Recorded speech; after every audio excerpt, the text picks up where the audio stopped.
Hi everyone, I'm Josh and welcome to Josh Wright Piano TV. Today's episode is called the flop exercise, and it's just a little thing I named for this exercise that's going to help you increase speed, reduce tension, and it also has the added benefit of helping you with accuracy.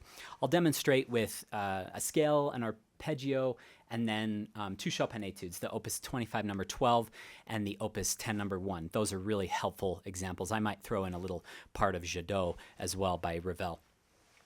To demonstrate. But basically, what the flop method is, I'll demonstrate with the C major scale in the right hand, then we'll get into some more black keys with the left hand. I want you to take a position. A position we can define as something that doesn't have any crosses in it. So 1, 2, 3, and then we'll go to the next, the cross, or the next position, the first note of the next position, and we're going to flop into position. We've talked a lot about on this channel, about rotation, how maybe you want to rotate back to that, but a lot of times students will get caught or they'll extend fingers. I even notice if I get fast enough with speeds, my fingers can kind of involuntarily extend or contract with tension, and this exercise has helped me get through a lot of those really difficult passages as well. So going here, and I'm just checking to make sure that my hand is loose, because I'm guessing most of you could do this fairly easily, but as soon as we start putting that, like, your hand might get all contorted. So we'll just do that, and then you can put those together. Okay, so until those feel really good. If you notice like a little, that wasn't totally clear, and then I'll do that. Okay, it also can help to gradually accelerate like that. It's a little method. Okay, so let's take left hand. If we're doing something like D flat major, for instance, nice comfortable scale on the left hand to start with, it starts with a cross. Maybe just get rid of that first note and just do there, there, there, there. And I'm just thinking of landing on those next notes. You can even tap them a couple times. Making sure you're landing in the right position. Okay, and then students generally have a harder time coming down because their left hand's weaker than their right, and so this exercise helps as I demonstrate with that direction. Okay, so then you can start to put them together. Just do that, and then you could do 3. Sorry, I gotta go to the F. Okay, and so forth, and you can build that up. Let's take an arpeggio, maybe you know what, let's do minor. Let's do F sharp minor. Okay, so this isn't the easiest arpeggio feeling. Again, it starts with a cross. So maybe we get rid of that. We'll just go here.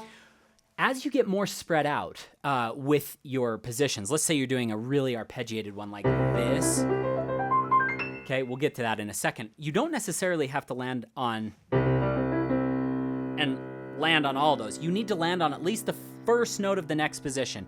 And then you can use the movement of the arm, the momentum of the hand, everything to carry you to the next notes. But you at least want to land on that first one. So as I do this F sharp minor, I want to at least spot that C sharp. And my hand's big enough I could do that F sharp as well. And now here, there, this is all falling under the hand, so I'll go to there. And I just want to spot that C sharp. Spot the C sharp. And then you can build it. There. And one thing you notice, I made a couple mistakes there. Don't worry too much about the mistakes at the beginning. Focus more on the floppy feeling until, and feel free to go back slow again a couple times until that feels good. And then, that wasn't perfect.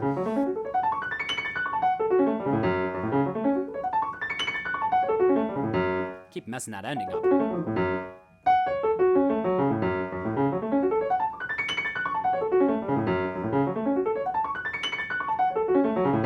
Okay, and I haven't practiced an F sharp minor arpeggio in years, just by itself. Okay, so that just goes to show you, kind of allow the mistakes to work themselves out as you're keeping the form correct. Let's take a quick look at, let's go to Jadot actually. I remember my student was really struggling with these.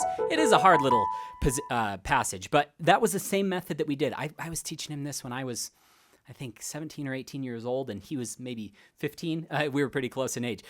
Great student, Nathan, if you're watching this. I hope you're doing well. As we went down, I said, allow your hand to kind of be like a squid. We were talking a lot about that. But the flop exercise, at least spotting the next position. I'm spotting that one. Really helped him. Okay, I have a recording of that on YouTube if you want to check that out. So let's go to the Opus 25, number 12. So right hand, I'd go there. And then I'd replay that note. So, sorry. And then here, I'd go all the way to there. Okay, so.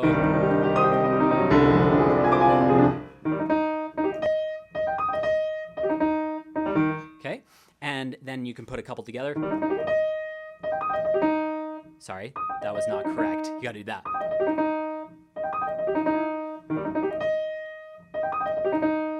And so forth. Terrible.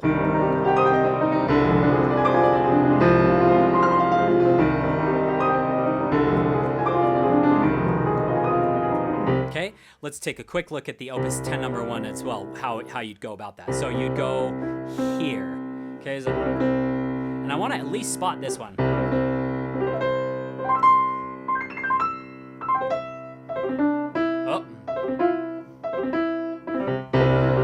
Maybe just go to there.